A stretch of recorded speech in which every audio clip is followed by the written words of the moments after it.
네, 안녕하세요. 우리 107회 세무회계 상급 기출문제 세법 1부, 2부 문제 풀이하겠습니다. 우선 세법 1부, 법인세법, 부가가치세법 같이 볼게요. 자, 1번. 다음 중 법인세법에 대한 납세 의무가 없는 것. 우리 매회 시험에 나오는 유형입니다. 법인세법의 납세 의무. 우리가 영리 내국법인, 외국법인, 그 다음에 또 비영리 내국법인, 외국법인 각각에 따라서 청산소득, 각 사업연도 소득, 토지 등 양도소득 이런 부분 있죠. 자, 1번 영리 외국법인. 자, 영리 외국법인은 우리 소득세법상 비거주자하고 비슷한 개념. 비거주자, 외국법인은 국내 원천 소득에 대해서만 납세 의무가 있습니다.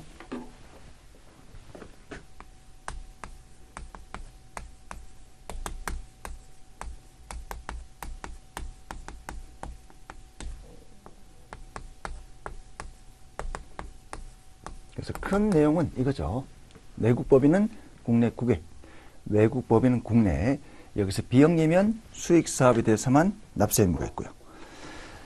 자, 2번 비영리 내국법인, 토지 등 양도소득. 자, 토지 등 양도소득은 국내 부동산 투기를 방지하기 위함이기 때문에 전부 다 납세 의무가 있습니다.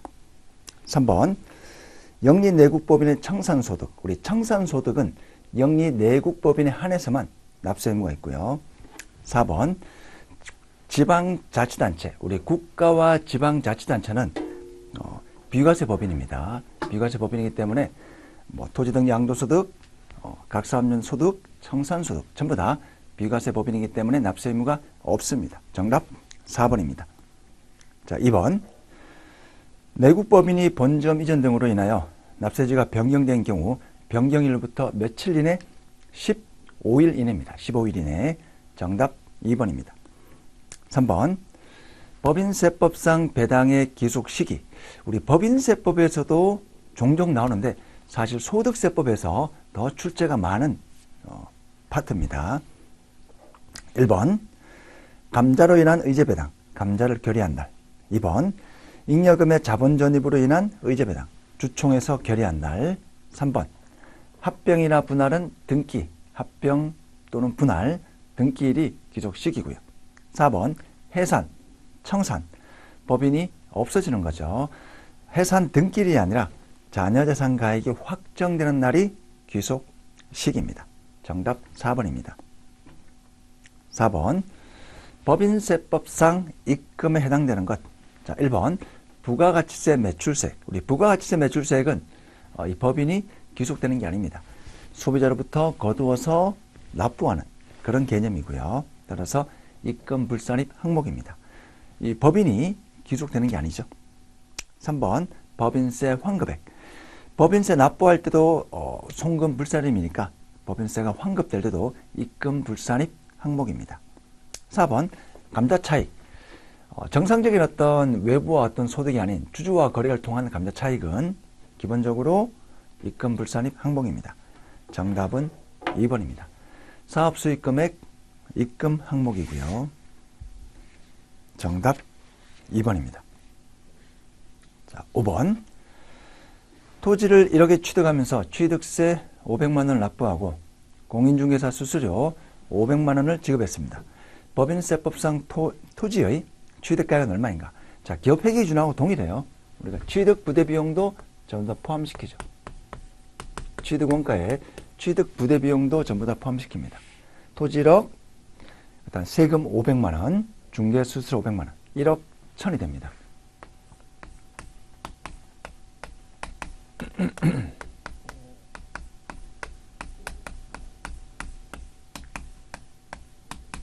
그래서 법인세법, 기업회계기준 둘 다 동일합니다.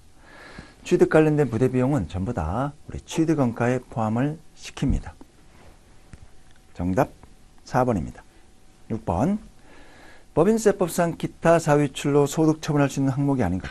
기타 사유출 1번 즉 귀속자를 묻지 않고 또는 별도로 따질 필요가 없을 때 기타 사유출 소득 처분합니다. 또는 귀속자가 법인이거나 또는 개인 사업자인 경우 이미 법인과 개인 사업자의 소득이 잡혀 있을 거니까 별도의 귀속자를 밝히지 않습니다. 귀속자를 밝혀서 소득세나 법인세를 과세하기 위함인데 이미 법인사업자와 개인사업자는 본인 소득에 다 포함이 되는 거죠.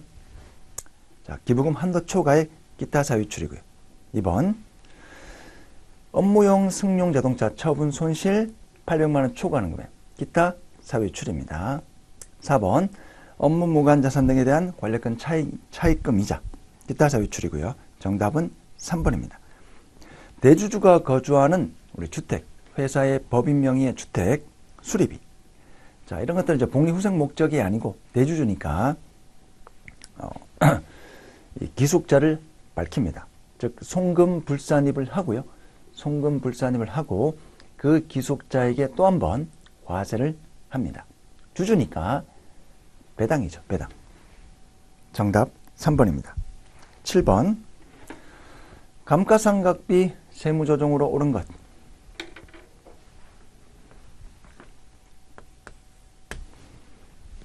자, 22년 한도 초과액.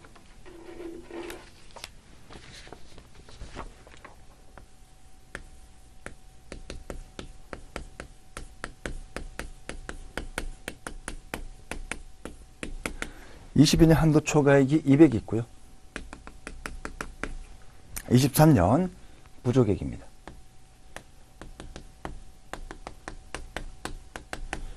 24년 부족액이 100만 원입니다. 자, 원래 시인 부족액은 별도의 세무조정을 하지 않지만 혹시 당해년도 이전에 송금 불산입된 금액이 있다면 이 부족액 범위 내에서 송금 산입합니다. 원칙은 시인 부족액은 별도로 세무조정하지 않습니다. 그런데 당기 전에 송금 불산입된 금액이 있다면 당해년도 시인 부족액 한도 범위 내에서 송금 산입 마이너스 유보. 자, 정답은 3번입니다. 8번 각 사업연도 소득 금액은 얼마인가? 자, 우선 당기 순손실이 마이너스 500이고요.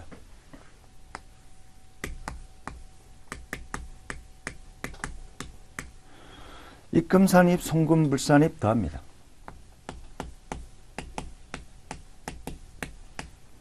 송금산입, 입금불산입 뺍니다.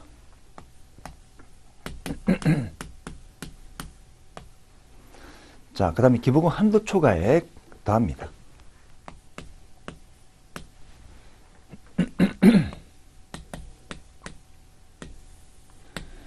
(205만 원이) 나오겠죠. 205만 원이 산정이 됩니다. 각사하면 소득금액이니까 기부금 한도 초과액까지 다 반영이 되어야 됩니다. 정답 2번입니다. 9번 법인세법상 가지입금 인정이자 계산의 대상이 아닌 것. 가지입금 인정이자.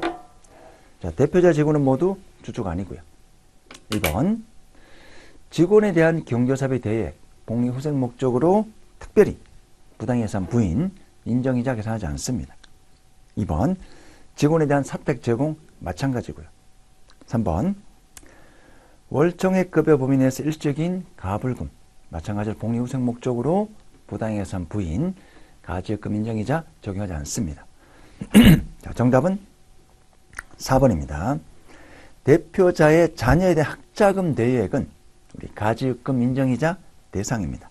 그래서 적정이자를 받지 않으면 기본적으로는 당좌대출 이자율, 가중평균 차입 이자율 그 정도의 이자를 받지 않으면 받은 거로 간주해서 법인의 소득에 가산이 되고요. 기속자에게 소득세가 과세가 됩니다. 정답 4번입니다. 10번 부당예산 부인 유형에 해당하지 않는 것. 자, 법인이 손해보는 것. 법인이 손해보는 거고요. 특수관계죠. 그리고 법인이 손해를 보는 겁니다. 이게 우리 법인세법상 부당행위예산 부인인 겁니다.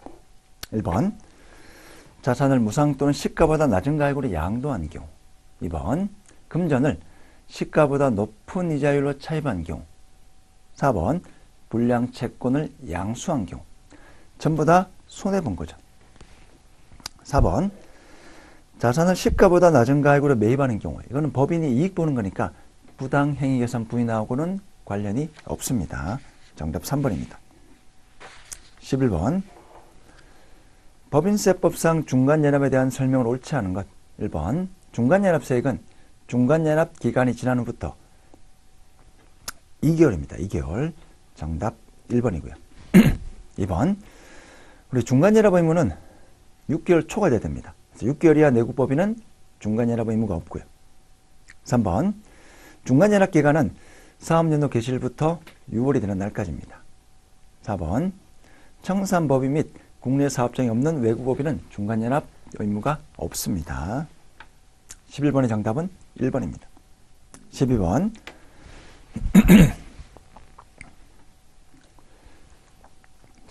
법인세법상 법인세 신고 시 제출하여야 한 서류가 아닌 것. 1번 세무조정계산서, 2번 재무상대표, 3번 잉여금 처분계산서. 자, 4번의 자본 변동표는 필수적인 서류는 아닙니다. 정답 4번입니다. 13번. 법인세 과세표준 2억까지는 9%, 2억 초과 200억까지는 19%입니다. 정답 2번이고요. 자, 우리 부가가치세법. 우리나라 부가가치세법 특징으로 옳지 않은 것. 1번. 우리나라 부가가치세법은 최종 소비자에게 전가되는 간접세입니다. 실제 세금 신고 납부는 사업자가지만 최종 부담은 소비자가 하는 거죠. 2번. 영리 목적이 있는 경우에만 부가가치세가 과세된다. 아닙니다. 부가가치세법 특징, 영리 목적 유무에 불문합니다. 정답 2번이고요. 전단계 세액공제법, 즉 전단계 매입세액공제, 전단계 매입세액공제, 매출의 10%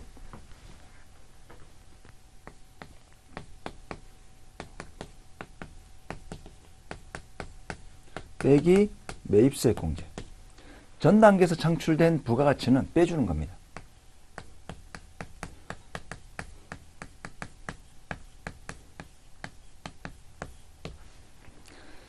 자, 4번. 소비지국 과세원칙을 채택합니다. 소비한 나라에서 그 나라 세율에 따라 과세하자. 소비지국 과세원칙입니다. 15번. 자, 신규 사업자. 원칙은 사업 개시일부터 과세기간 개시일이 되지만 신규 사업자는 사업 개시일 전에도 예외적으로 사업자 등록 신청할 수가 있습니다. 신청일부터 기산이 됩니다. 2월 1일. 정답 2번입니다. 16번. 부가가치세법상 사업자에 대한 설명을 옳지 않은 것. 1번. 영세율을 적용받는 사업자도 부가가치세법상 사업자 등록 의무가 있습니다. 세율을 0% 적용할 뿐이지 모든 부가가치세법 의무는 동일하게 적용을 해야 됩니다. 2번. 재화 수입자. 자, 우리 공급자 컨셉이면 사업자만 납세 의무가 있지만 매입자 컨셉인 재화 수입자는 사업자, 비사업자 전부 다 납세 의무가 있습니다. 3번. 주사업장 총괄 납부는 모든 부가가치세법 의무는 각 사업장별로 하고요. 오직 납부하고 환급만 주된 사업장에서 합니다. 3번 맞는 표현이고요. 4번. 과세사업과 면세사업을 겸용하는 자는 부가가치세 납세 의무가 있습니다. 왜? 과세사업이 있으니까. 17번. 재화의 공급으로 의지되는 것이 아닌 것. 1번. 자기 생산 재화를 자기 사업과 직접 관련 없이 개인적인 목적으로 사용 소비하는 것. 개인적 공급, 간주 공급이고요. 2번. 면세 사업을 위하여 사용 소비하는 것. 면세 전용 간주 공급입니다. 4번. 폐 없이 잔존재화, 간주 공급이고요. 면비판 계사표가 있죠.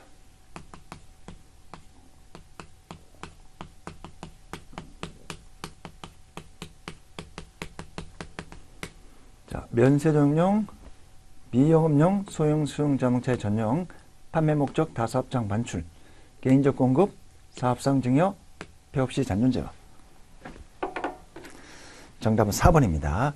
우리 작업복을 무상으로 제공하는 것은 복리후생 목적으로 특별히 재화의 공급으로 보지 않습니다. 자, 18번. 부가가치세법상 공급가액에 포함하지 않는 것. 1번. 공급 대가를 혹시 현물로 받는 경우에는 자기가 공급한 시가. 2번. 대가 일부로 받는 운송비도 전부 다 포함시킵니다. 3번. 연체이자. 연체이자는 공급 후에 계약을 어겨서 발생한 사후적인 일종의 손해배상 성격이기 때문에 재와 공급가액에는 포함하지 않습니다. 정답 3번입니다. 4번. 수입 시에 부과된 관세 전부 다 과세 표준에 포함시킵니다. 19번. 영세율 적용 대상 중 세금계산서 발급되는 것. 자, 주로 이제 세금계산서 필요한 것은 국내 사업자 간 거래인 경우 영세율 세금계산서를 발급해야 됩니다. 1번. 내국 신용장 구매 확인서. 국내 사업자 간 거래이죠. 근데 해외로 나갈 거기 때문에 특별히 영세율을 적용합니다. 그렇지만 실질 내부는 국내 사업자 간 거래이기 때문에 영세율 세금계산서 발급해야 됩니다. 정답 1번이고요. 20번. 매입세 공제를 받을 수 있는 증빙이 아닌 것. 자, 1번에 세금계산서, 3번에 현금영수증, 4번에 사업용 신용카드 매출전표. 우리 견적서는 크로스 체크 기능이 없습니다. 크로스 체크 기능이 없기 때문에 증빙 아닙니다. 정답 2번이고요. 21번. 부가가치세 예정 신고 기간에 매출 관련된 자료이다. 부가가치세 과세 표준을 계산하면 얼마인가?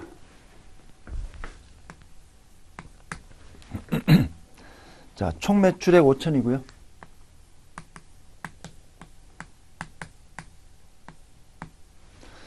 매출 애누리, 매출 할인 전부 차감합니다.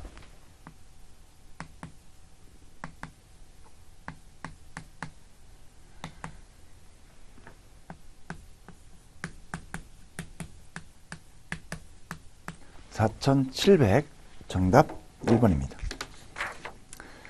22번. 신용카드로 공급한 대가가 1,100만원인 경우 적용받을 수 있는 신용카드 발행 세액 공제는 얼마인가? 자, 우리 법인사업자는 신용카드 등 발행 세액 공제 적용 대상이 아닙니다. 우리 법인사업자와 개인사업자를 하더라도 직전 공급가의 합계액이 10억 초과는 개인사업자는 혜택을 받을 수가 없습니다. 23번. 그래서 정답은 1번이죠. 영원. 23번. 조기 환급 사유가 아닌 것. 1번 영세율, 3번 재무구조 개선 계획 이행 중인 경우, 4번 사업설비의 신설, 취득, 확장, 증축. 정답은 2번입니다. 24번. 대손세액 공제에 관한 설명을 옳지 않은 것. 1번. 대손세액 공제는 우리 예정 신고 기간에는 적용하지 않습니다. 정답 1번이죠. 2번. 대손금액은 110분의 10입니다. 그래야만 정확히 부가가치세액이 나올 겁니다. 3번. 간이가세자는 대손세액 공제 적용하지 않습니다. 4번. 대손세액 공제 범위는 재화 또는 용료의 공급일부터 10년이 지난 날에 속하는 과세기간에 대한 확정신고기한까지 대손세액 공제 요건이 확정된 대손세액으로 한합니다. 정답 1번이고요. 25번. 부가가치세법상 간이가세자에 대한 설명을 옳지 않은 것. 1번. 우리 부가가치세법상 간이가세자 적용 대상 판정 시 직전 1영년의 공급대가는 우리 부가가치세에 포함된 금액입니다. 자, 2번. 간이는 간이 포기하고 일반이 적용 가능합니다. 근데 일반은 일반 포기하고 간이를 할 수 없고요. 3번. 간이도 우리 세금계산서 발행 대상이 될 수가 있죠. 세금계산서 관련된 가산세를 적용합니다. 4번. 간이가세자도 우리 부가가치세 사업자입니다. 정답은 3번입니다. 자, 세법 2부 소득세법 같이 보겠습니다. 1번. 거주자와 비거주자에 대한 설명으로 옳지 않은 것. 우리 소득세법의 거주자, 비거주자, 우리 법인세법의 내국법인, 외국법인, 매회 출제되는 부분, 납세 범위 가장 기본이기 때문에 우리 거주자는 국내소득, 국외소득, 비거주자는 국내소득에 대해서만 납세의무가 있습니다. 1번. 자, 국내 주소가 없더라도 183일 이상 고소가 든 개인은 소득세법상 거주자입니다. 2번. 거주자는 국내 국외 소득에 대해서 납세의무가 있습니다. 3번. 거주자 또는 비거주자 판정에 따라 납세의무 범위가 달라집니다. 4번. 비거주자는 국외 원천 소득에 대해서 납세의무가 있다. 아니죠. 우리 비거주자는 국내 소득에 대해서만. 정답 4번입니다. 2번. 소득세법에 대한 설명을 옳지 않은 것. 우리나라 소득세법은 직접세고요. 법인세, 소득세는 직접세입니다. 3번에 종합과세, 분류과세, 이자 배당, 사업근로연금, 기타, 종합과세, 퇴직, 양도는 분류과세. 4번, 신고해야 됩니다. 신고함으로써 확정되는 신고, 납부 제도입니다. 정답은 2번이죠. 우리 소득세법 1년을 초과하여 과세기간을 할 수 없습니다. 최대 1월 1일부터 12월 30일까지 달력 기준입니다. 중간에 사망하거나 출국하여 비거주가 되는 경우에는 1월 1일부터 사망일 되겠지만 1년을 초과할 수 없습니다. 정답 2번이고요. 3번. 금융소득 과세 방법을 옳지 않은 것. 1번. 직장 공제에 초과하는 금은 무조건 분리과세. 2번. 비실명 이자 배당 소득은 무조건 분리과세. 워낙 원천징수세 자체가 최고세를 육박하니까. 3번. 원천징수된 이자 배당 소득 합계액 2천만 원 초과하는 경우 종합과세합니다. 정답 3번입니다. 자, 4번. 국내에서 원천징수하지 않는 국내 금융소득은 우리 무조건 종합과세해야 되죠. 금액 관계없이.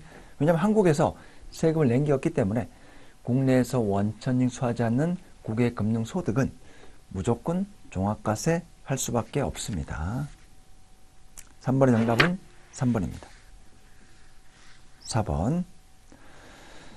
소득세법상 종합소득과세표준 확정신고 의무자는. 자, 1번. 우리 근로소득만 있으면 연말정산으로 종결. 2번. 공적연금만 있는 사람도 1월달에 연말정산으로 종결. 4번. 퇴직소득만 있는 자. 우리 회사에서 원천징수하고 종결시킵니다. 4번.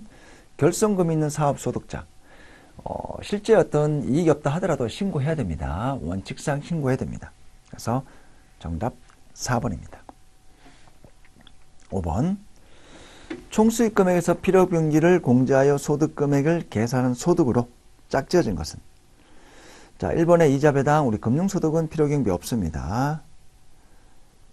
자, 2번에 연금소득도 필요경비 이런 거 없죠. 퇴직소득도 연금소득공제 이런 게 있을 뿐이고요. 정답은 3번입니다. 사업소득, 총수입에서 필요경비. 양도소득, 양도가액에서 취득가액 필요경비. 6번입니다. 총 급여액은 얼마인가? 자, 기본급이 매월 200만 원이고요. 식대는 매월 15만 원. 근데 회사에서 별도의 식사를 제공받지 않고 있습니다. 자, 따라서 기본급만 과세되는 거죠. 2,400입니다. 200만 원 곱하기 12, 2,400이고요. 7번. 일용근로자에게 적용되는 원천징수세율 6%입니다. 6%. 정답 1번입니다. 자, 8번. 우리 기타 소득금액, 총수익금액에서 필요경비 뺀 기타 소득금액.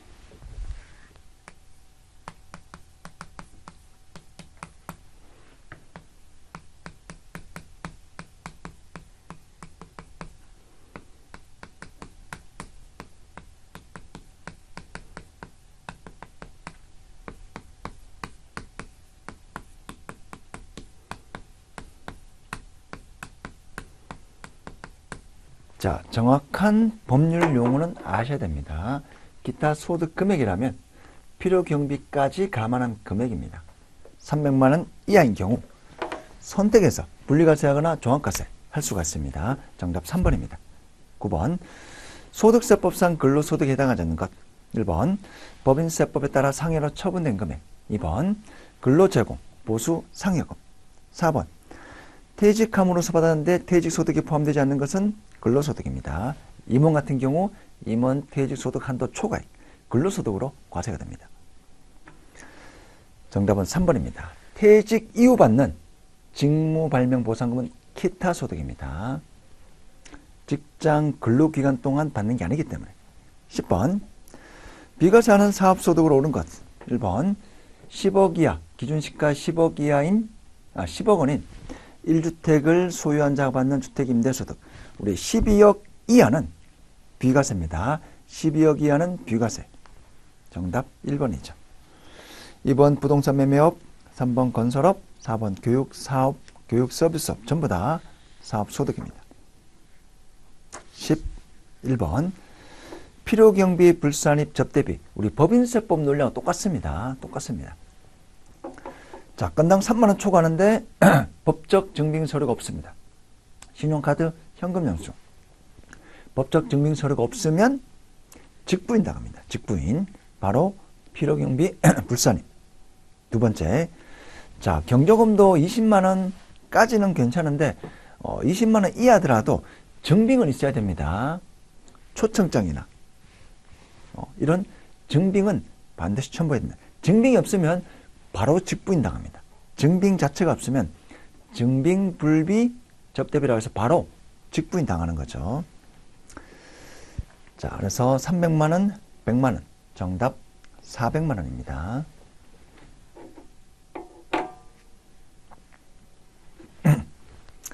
자, 증빙이 있으면 어차피 경조금은 법적 증빙 서류를 받을 수 없기 때문에 사실 20만원까지 접대비 한도에 한도 계산에 포함되는 금액이고요. 일단 20만원 초과되면 직부인, 증빙이 있더라도 직부인. 자, 20만원 이하 되면 법적 증빙이 아니기 때문에 이제 한도 계산 해야 되고요. 증빙 자체가 없으면 바로 직부인입니다. 크게 두 가지가 있죠. 우리가 접대비 시부인할 때 첫 번째 증빙불비.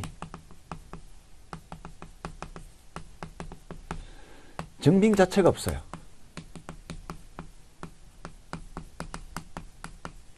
자, 그러면 바로 직부인 당합니다. 대표자 상여 처분하죠. 자, 근데 이제 증빙은 있는데 증빙은 있습니다. 증빙은 있는데 우리 일반은 3만원, 경조금은 20만원.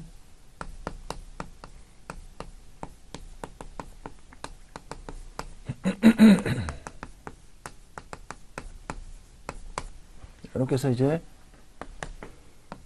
이하가 되느냐 초과가 되느냐. 자, 초과가 되면 이것도 직부인. 이때는 기타 사유출.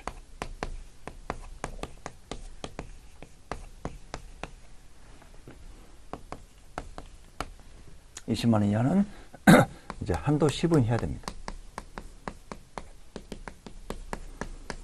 그래서 한도 안에 들어오면 인정이 되고요. 한도 초과되면 기타 사유출.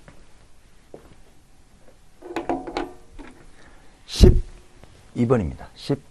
12번입니다. 퇴직소득에 대한 설명을 옳지 않은 것. 1번 임원이 연임되어 받는 퇴직금은 근로소득이다. 맞는 표현이고요. 해고, 예고수당 퇴직소득입니다. 3번 법인세법 임원 퇴직급여 한도 초과액 송금 불산입대 금액은 근로소득입니다. 4번 종업원이 임원이 된 경우 무조건 퇴직으로 본다. 아니죠. 실제 퇴직금을 받아야만 퇴직으로 봅니다. 퇴직급여를 받지 않으면 계속 근무기간으로 산정이 됩니다. 13번 총수익 금액에 해당되는 것, 산입되는 것. 자, 1번 여기도 이제 법인세법하고 기본적인 같은 논리라고 보시면 되겠습니다. 자산의 임의 평가 차익 인정하지 않습니다. 2번 사업무관 자산 수증익. 사업과 직접 관련이 없기 때문에 이거는 증여죠, 증여. 개인적인 증여세를 부담해야 되는 겁니다. 4번 국세 과원납금의 환급이자 총수익금액 불산입. 법인세법도 입금 불산입. 3번 가사용으로 소비된 재고자산 총수익금액에 산입합니다. 마치 법인세법의 부당의 예산 부인하고 비슷한 유형이죠. 자, 14번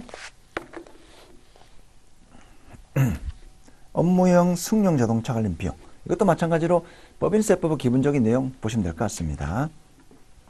1번 우리 소득세법상 업무용 승용차는 일단 복식부기 의무자도 적용이 되고요. 성실신고 확인 대상자만 제출한 사업자만 해당되는 건 아닙니다. 정답 1번입니다.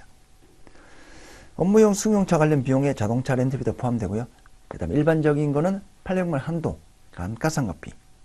그 다음에 1000cc 미만 경차인 경우에는 해당 대상이 아닙니다. 명세서 제출하지 않습니다. 정답은 1번입니다. 15번 기본공제와 추가공제 판정 시 연령 제한 요건으로 옳지 않은 것. 1번 직계연속은 60 이상, 경로 우대 공제는 70 이상입니다. 정답 2번이죠. 자, 3번, 4번 수급자나 어떤 장애인은 별도의 나이 제한은 없습니다. 자, 16번 사업자인 저술가가 제공하는 인적 용역을 제공받고 원천징수 대상 사업소득을 1억 지급하는 경우 우리 몇 프로죠? 3%. 3%. 따라서 300만 원. 그리고 원천징수한 세액은 다음 달 10일까지 우리 신고하고 납부해야 됩니다. 정답 1번입니다. 17번 연말정산 관련 자료이다. 특별소득공제. 여러분들 소득공제와 세액공제는 구분하셔야 됩니다. 소득공제와 세액공제는 구분하셔야 됩니다. 우리 문제에서는 소득공제입니다. 자, 국민건강보험료 납부액 40만원. 회사 부담금 빼고 근로자가 부담하는 거 20만원.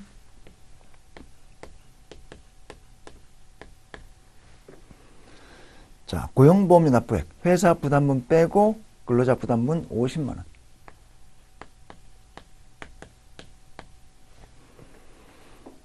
자, 생명보험료는 세액공제죠. 세액공제. 정답은 70만원. 2번입니다. 18번. 관료원에 들어갈 용어. 자, 과세기간 중 사업 부진이나 그 밖의 사유로 장기간 휴업, 폐업 상태로 있을 때 소득세를 포탈할 우려가 있습니다. 이럴 때 우리 국세청에서 부과할 수 있는 게 수시부가세, 수시부가세. 즉, 과세기간 종료일 전에도 미리 부과할 수 있는 내용이 수시부가세액입니다. 정답 2번입니다. 19번. 세액공제 대상 의료비에 해당되는 것.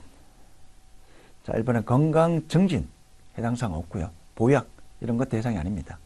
미용이나 성형 목적 해당사항 없습니다. 국외에 수출한 것도 해당사항이 없습니다.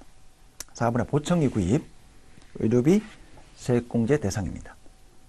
20번 자녀 세액공제고요. 9세입니다. 기본공제 대상자가 되면 자녀 세액공제 1이니까 15만원 공제합니다. 21번 소득세법상 세액공제인데 2월 세액공제되는 거. 연금계좌, 자녀세액, 근로소득세액공제 2월 공제되지 않습니다.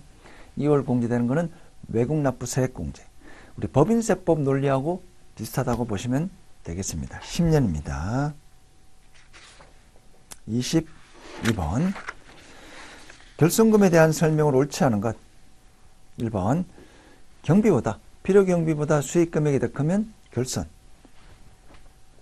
2번 상가 임대업에서 발생한 결손금은 근로소득금액과 통산이 되지 않습니다. 임대소득은 오직 임대소득에 대해서만 2월 공제, 임대소득 그 부분에 대해서만 임대소득에서 발생한 소득금액에서만 2월 공제 가능합니다.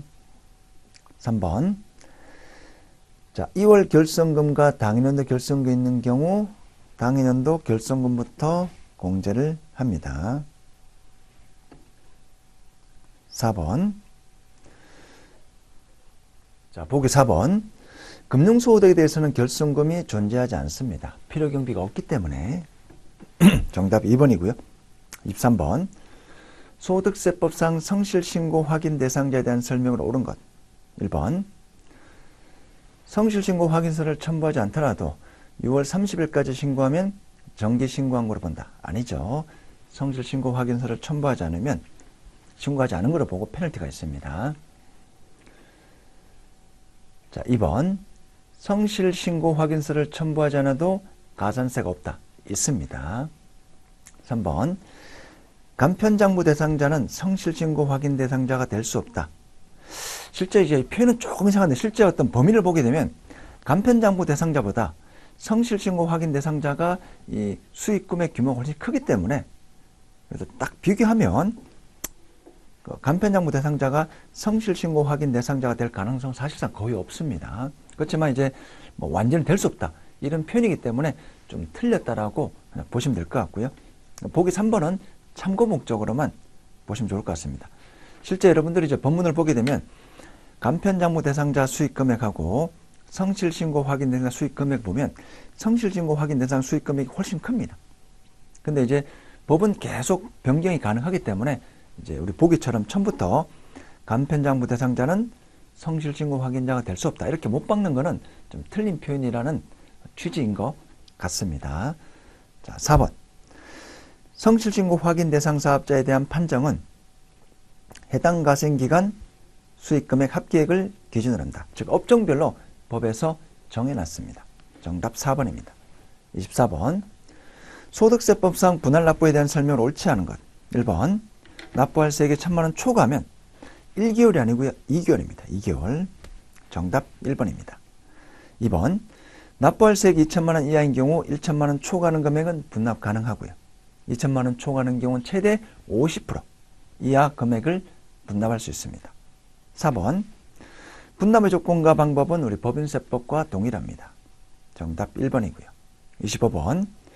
소득세법상 양도소득 기본공제에 대한 금액으로 옳은 것. 기본공제는 250만 원.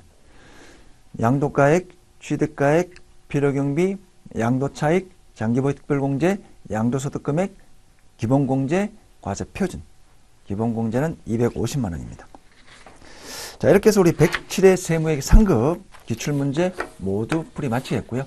이번 107은 좀 특이하게 소득세법에서 이제 법인세법 내용을 좀 준용하는 그런 문제가 좀 몇 문제 출제된 것 같습니다. 그래도 뭐 기본에 충실하면 충분하게 합격권에 들 수 있는 문제 난이도입니다. 모두 풀이 마치겠습니다.